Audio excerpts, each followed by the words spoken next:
کہ میں تمہیں زندہ نہ چھوڑتا، کیونکہ جنگ بدر حق اور باطل کے درمیان مارکا تھا اور تم باطل کے نمائندے تھے۔ تم میرے سرکار، میرے محبوب، میرے آقا و مولا کے دشمنوں کی صف میں کھڑے تھے۔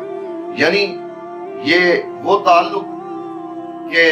جو باپ اور بیٹے کا ہے، آپ نے اس سے بھی صرف نظر کیا اور اختیار کیا تو اللہ اور اس کے رسول صلی اللہ علیہ وسلم کے راستے کو۔ اسی طرح جنگ احد میں بھی جناب ابو بکر صدیق رضی اللہ تعالیٰ عنہ، آپ کا کردار، آپ بھی اس غزوہ میں شامل رہے، اور یہ وہ غزوہ ہے کہ جس میں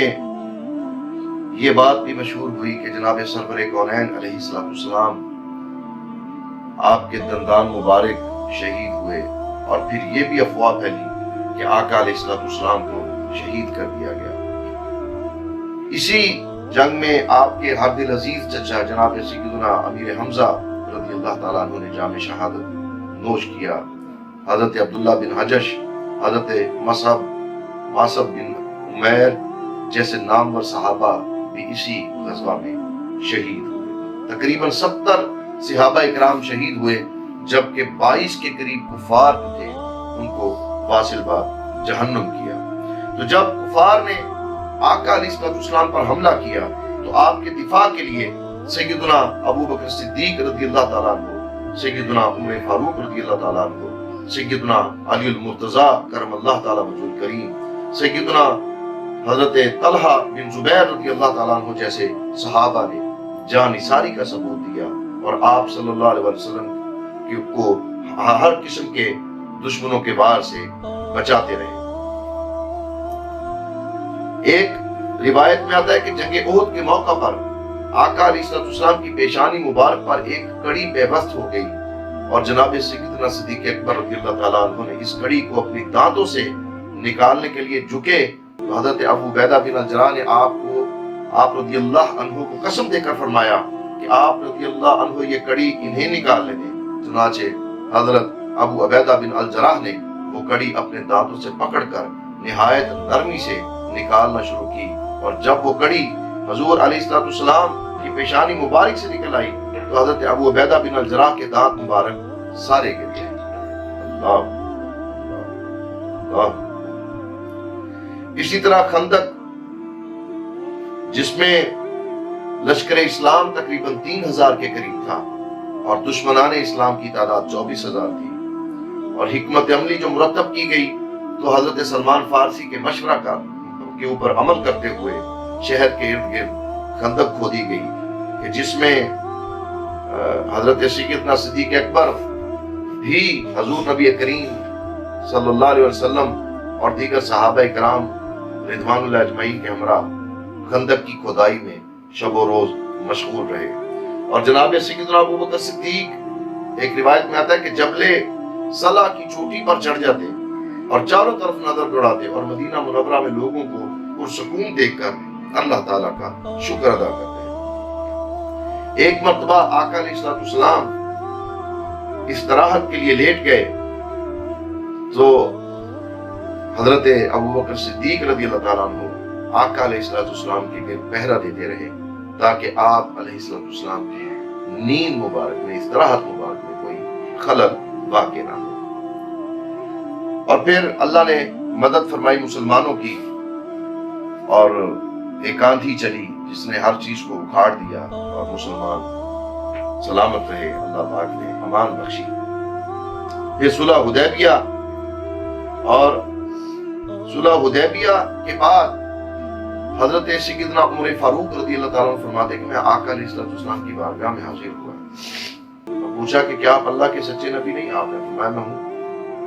آپ نے عرض کیا کیا ہم حق پر اور کفار باطل پر نہیں؟ آپ نے فرمایا ہاں بے شک ہم حق پر ہیں اور کفار باطل پر ہیں۔ تو پھر میں نے عرض کیا کہ آپ صلی اللہ علیہ وسلم نے دین کے معاملے میں ہم پر یہ ذلت کیوں گوارا کی؟ تو آپ علیہ السلام نے فرمایا کہ میں اللہ کا رسول ہوں، میں اللہ کی نافرمانی نہیں کر سکتا، وہ میری مدد ضرور فرمائے گا۔ میں نے عرض کیا یا رسول اللہ صلی اللہ علیہ وسلم کیا آپ نہیں فرماتے کہ ہم بیت اللہ کا طواف کریں گے، آپ علیہ السلام نے فرمایا کیا میں نے تمہیں یہ کہا تھا کہ ہم اس سال بیت اللہ کا طواف کریں گے؟ تو میں نے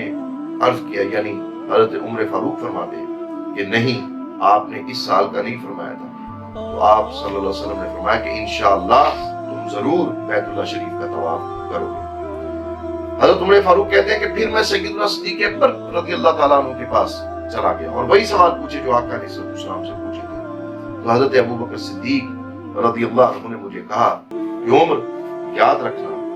کہ حضور علیہ السلام اللہ کے بندے اور رسول ہیں، وہ اللہ کی نافرمانی نہیں کرتے، تم بھی ان کا دامن پکڑے رکھو، باخدا حضور نبی محتشم علیہ السلام حق پر ہے۔ اور صلح حدیبیہ کا جو معاہدہ تھا اس پر بطور گواہ جن اکابر صحابہ کے دستخط تھے ان میں بھی جناب ابو بکر صدیق رضی اللہ تعالیٰ عنہ آپ کے دستخط موجود ہیں۔ اس کے بعد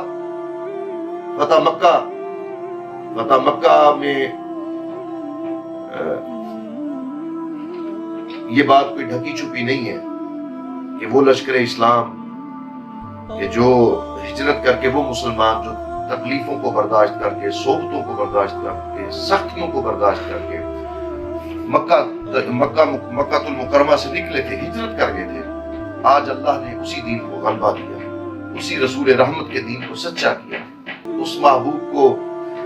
فتح کا عالم دیا، اور فتح مکہ اس طرح سے ہوا کہ کسی کا خون نہ بہا، کسی کا گھر نہ لوٹا گیا، کسی کی فصل تباہ نہ ہوئی، کسی پر زبردستی کسی چیز کو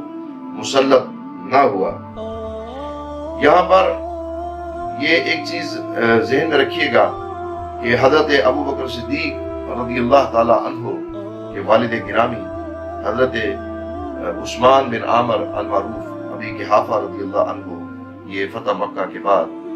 دائرہ اسلام میں داخل ہوئے۔ تقریباً